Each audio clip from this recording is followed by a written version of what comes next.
2024 real estate test questions you need to know. So I'm back again. I'm going to be covering these questions. These are some tricky ones. Stay tuned till the end. I hope this video helps you pass your real estate exam. Question number 1. In common law, a deed is any legal instrument in writing which passes, affirms, or confirms an interest, right, or property that is signed, attested, delivered, and in some jurisdictions, sealed. It is commonly associated with transferring title to property. Within deeds, covenants are A. Types of property, B. Forms of money or payment, C. Agreements or promises, D. Property listings or values. There is a lot of vocabulary in this, so there's a lot of words. Take your time on these questions. Make sure you understand the question thoroughly. The answer is C. Covenants are agreements or promises within deeds. So, for example, a warranty deed can include 6 forms of covenants. Those 6 are a series of legally binding promises and warranties to the grantee, agreeing to protect the grantee against any prior claims and demands of all persons in regards to the conveyed land. Question number 2. Utilizing the 28/36 rule, if Rebecca's gross income is $4,500 a month, she would need to spend less than blank in housing costs a month to qualify for most loans. A. $1,200, B. $1,260, C. $1,728, D. $13,500. The answer is B.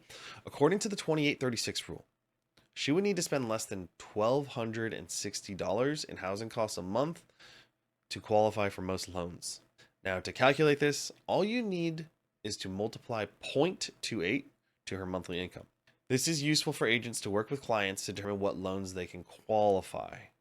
The 28/36 rule states a household should spend a maximum of 28% of its gross monthly income on total housing expenses and no more than 36% on the total debt service. Now, keep in mind, you are not a licensed loan officer, so this is just a ballpark estimate.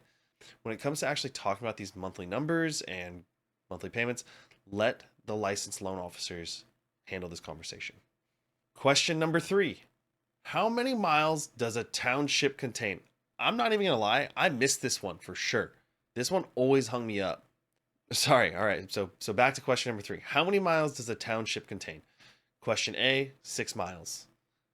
B, 9 miles. C, 36 square miles. D, 81 square miles.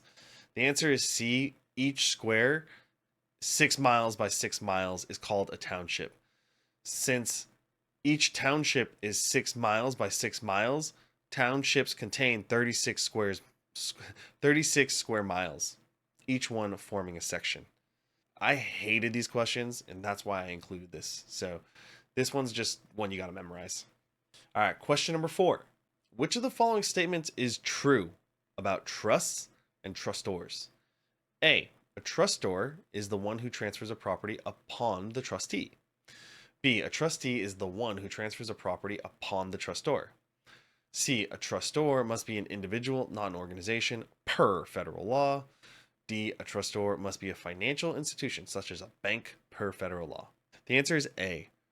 Trusts can be created during an individual's lifetime, or they can be established following someone's death.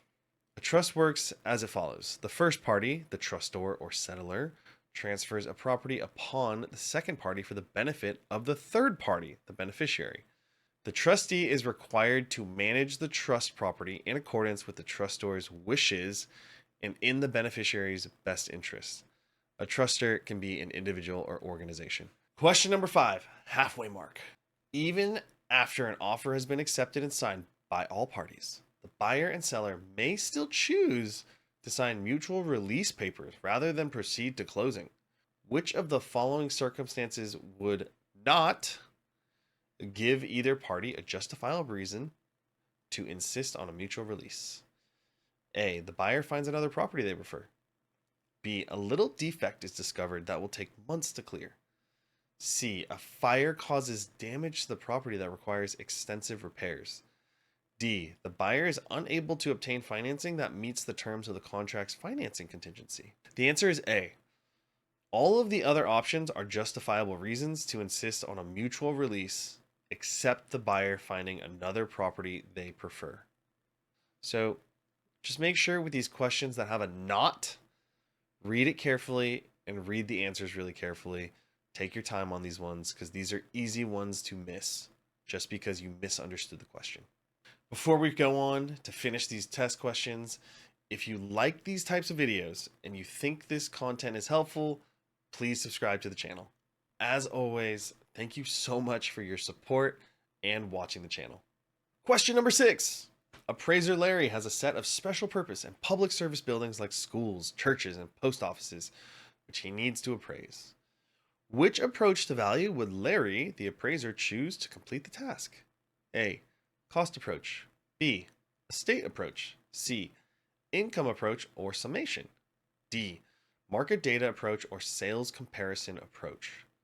So the answer is A. For special purpose and public service buildings like schools, churches, post offices, the cost approach is the best choice. And the reasoning is because these types of buildings usually don't have income. So the income approach doesn't really work. There's also not really a lot of comparable sales to do the sales comparison approach. So cost approach is the best answer. Question number 7. Which of the following best describes eminent domain? A. A term used to describe the right of the government to take over privately owned livestock. B. A term used to describe the right of the government to take over privately owned real estate. C. A term used to describe the right of the government to take over privately owned bank accounts. And D. A term used to describe the right of the government to take over people's children and sometimes pets. Okay, so the answer here is B. Eminent domain is a term that we probably all heard. It's used to describe the right of the government to take over privately owned real estate despite the owner's wishes. So this happens for land that's required for infrastructure like highways, major sewer, railroads, etc. Actually, the 5th and 14th Amendments of the U.S. Constitution permit the government to exercise its power of eminent domain. And so this question sometimes will be a little bit trickier. They'll use a term used to describe the right of the government to take over privately owned personal property. Or it might be a little bit trickier. Just make sure you pick the right answer. If the answers are written a little bit more tricky like that, just make sure you pick the best answer, which is to take over privately owned real estate. Question number 8. Acceleration is a term associated with which type of document? A. Leases. B. Deeds. C. Mortgages. D. Rental agreements. The answer is C. Acceleration is a term associated with mortgages. The acceleration clause is a contract provision that allows a lender to require a borrower to repay all of an outstanding loan if payments are not being made or there is a breach of contract. So usually, if a borrower isn't making any payments on the property, the acceleration clause will come into effect, which demands immediate payment for that said property. It's more of a legal clause that they add for protection to make sure borrowers aren't taking advantage of them. All right, question number 9. A broker's listing on a house expired. The next day, it was listed with another broker and offered in the MLS. A week later, a third licensee called the first broker and asked for the key to show the home. The broker should inform the caller that A. He is no longer the listing agent. B. The house is currently off the market. C. He will leave the key under the doormat. D. He will set up an appointment for showing the home. The answer is A. And yeah, it seems like a really dumb question, but just don't overthink it, all right? He's no longer the listing agent, and he must inform the caller of that info. Anything else would probably be deemed unethical and potentially illegal. All right, thank you for staying with me till the end. If you like this video, go ahead and hit the like button. Question number 10.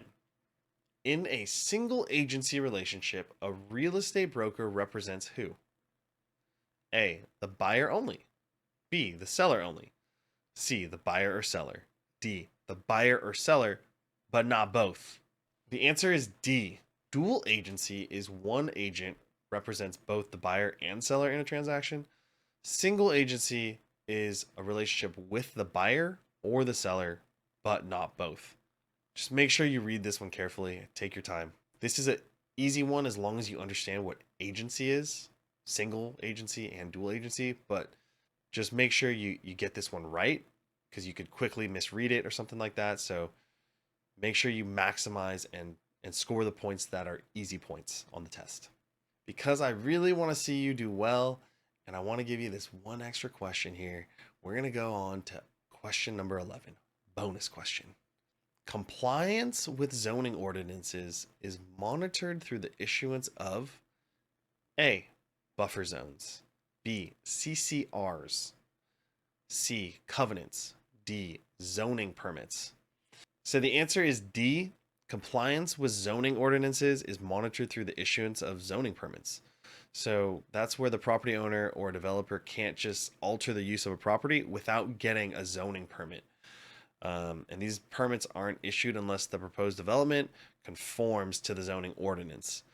Zoning permits are usually required before building permits can even be issued. CCRs and covenants are typically terms associated with compliance, but just keep in mind, right? Zoning permits are how people monitor compliance with the zoning ordinances. Thank you so much again for studying with me. I really hope this video helps you pass your real estate exam.